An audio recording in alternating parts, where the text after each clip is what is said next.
So 2021 was one of those years for video games. The type of year when not many blockbuster games were released, and when looked back upon, will be seen as one of the weaker years in recent memory. This happens once in a while. For example, 2014 and 2019. While both those years had great games in their own regards, not many of those games will stand out when compared to their contemporary years. But as the saying goes, it's always darkest before the dawn. 2015 and 2020 were fantastic years in gaming, and if all goes according to plan, 2022 is shaping up to not just be a good year, but maybe one of the best years of all time. In fact, it is so good, it's almost overwhelming. So join me as I look ahead at the most anticipated games of 2022. Barring any unfortunate delays, there are 4 games that are releasing in 2022 that, from what I've seen, are about to knock it out of the park. Let's start with 2 upcoming sequels, Horizon Forbidden West and God of War Ragnarok, Sony's 1-2 punch. After a relatively quiet year, Sony is back with a vengeance, with sequels to 2 of the best games that are currently available on the PS4. If you have played the previous entries, you should already know what to expect. Great graphics, a great story, great music, and great gameplay. And if you haven't, what are you doing? Get on that ASAP. Horizon releases on February 18th on the PS4 and PS5, while God of War will be releasing sometime later this year, and I cannot wait for both these games.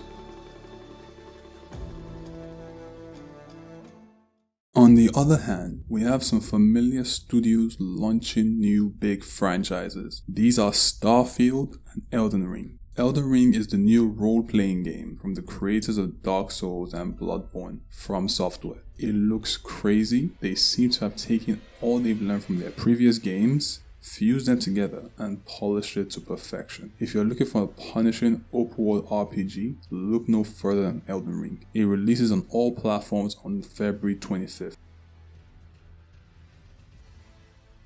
Starfield is a new IP from Bethesda Game Studios and Todd Howard, the masterminds behind games such as the Fallout and Elder Scrolls franchises. A new Bethesda IP is extremely rare, and with it being described as Fallout in space, fans of those games are salivating at the mouth. Not much is known about how the game plays currently, but with the release date of November 11, 2022, expect more information throughout the year. If you like a more story-focused role-playing game, as opposed to the gameplay-oriented focus of Elden Ring, Starfield is for you, and it can be played on Xbox consoles and PC. One final game that needs to be mentioned is none other than Gran Turismo 7. You can expect 3 things from this game: beautiful graphics, amazing simulation driving gameplay, and a ridiculous amount of copies to be sold. Gran Turismo is always one of Sony's marquee titles whenever it releases, and for those interested, it can be played on the PS4 and the PS5 on March 4th, 2022.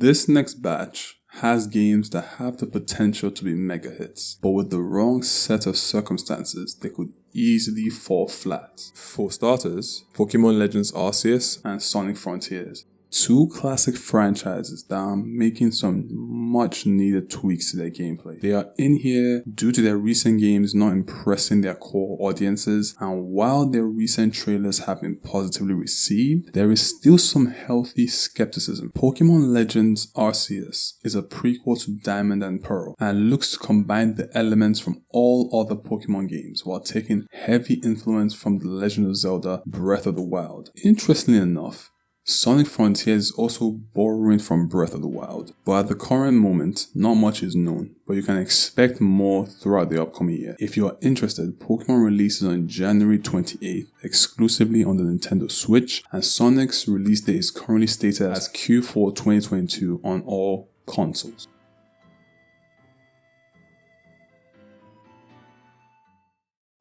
Two games I really wanted to put in the guaranteed hit section were Dying Light 2 Stay Human and Saints Row. One is a sequel to 2015's extremely successful Dying Light that looks to improve the game in every possible way, while the other is a reboot to the very successful Saints Row franchise that is coming during a time when gamers are dying for new GTA style games. Dying Light's issue is that it has been 6 years since the last game. There were several delays to this game, and it might have missed the window where it might capitalize on its previous success. To make matters worse, it is releasing in the most stacked gaming month ever, February 2022. Saints Row, on the other hand, should really be a smash hit, but with so many mixed reactions to the trailer, it seems the creators, Volition, may have missed the mark. But if it releases in a great state and is very fun to play, word of mouth could still let this game be the smash hit it deserves to be. Dying Light releases on February 4th, 2022, while Saints Row releases on August 23rd. Both are coming to all consoles and PC, with the exception of the Nintendo Switch for Saints Row.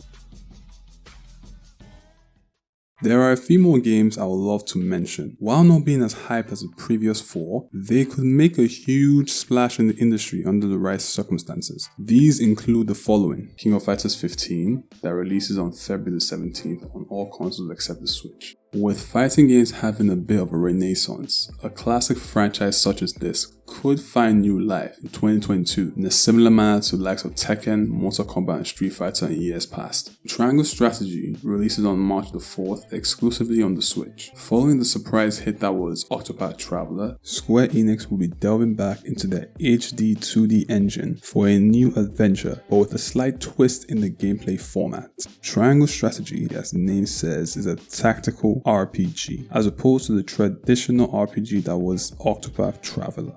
And unfortunately, this gameplay change may end up being its downfall, but we are all hoping for the best. And finally, there's Forspoken. From the minds that brought us Final Fantasy 15, Forspoken releases on May the 24th on PS5 and PC. It may just be me, but I love how this game looks and feels. The traversal and combat look elite, and they seem to be using what they have learned from Final Fantasy 15 to their advantage. The only downside may be the story, as Final Fantasy 15's story was not the best, plus we have already seen some cringe dialogue in the trailer. Despite that, a part of me still really wants to play this game, so I will probably remain cautiously optimistic until this game releases halfway through this year.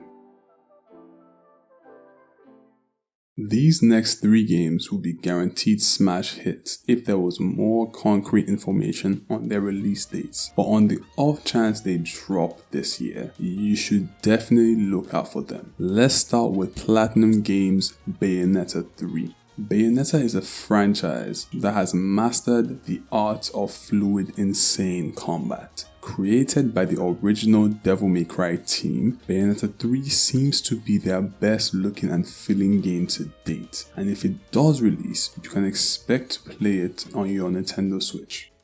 Suicide Squad Kill the Justice League is Rocksteady's next game following 2015's Batman Arkham Knight. The name describes the game perfectly. You play as Deadshot, Harley Quinn, Captain Boomerang, and King Shark as you hunt the brainwashed Justice League. Rocksteady is one of those studios that don't seem to make bad games. They always look amazing, they are fun to play, their stories can be hit or miss, to be fair, but that never really affects or ruins the experience. If Suicide Squad releases this year, you can expect to play it on all consoles and PC minus the Nintendo Switch.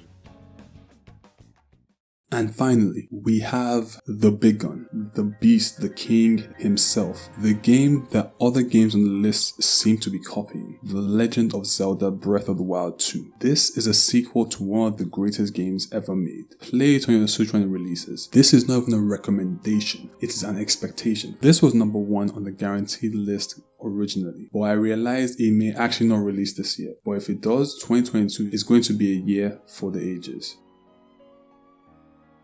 And those are some of my recommendations. There are definitely other games I could have mentioned, and there are certainly going to be other games that are yet to be announced that will release to massive fanfare as well. I can't wait for my anxiety to spike as all these games are added to my ever-growing backlog. But thank you very much for watching. Here are some other videos you can watch. Please like and subscribe, and I'll catch you all later. Stay blessed.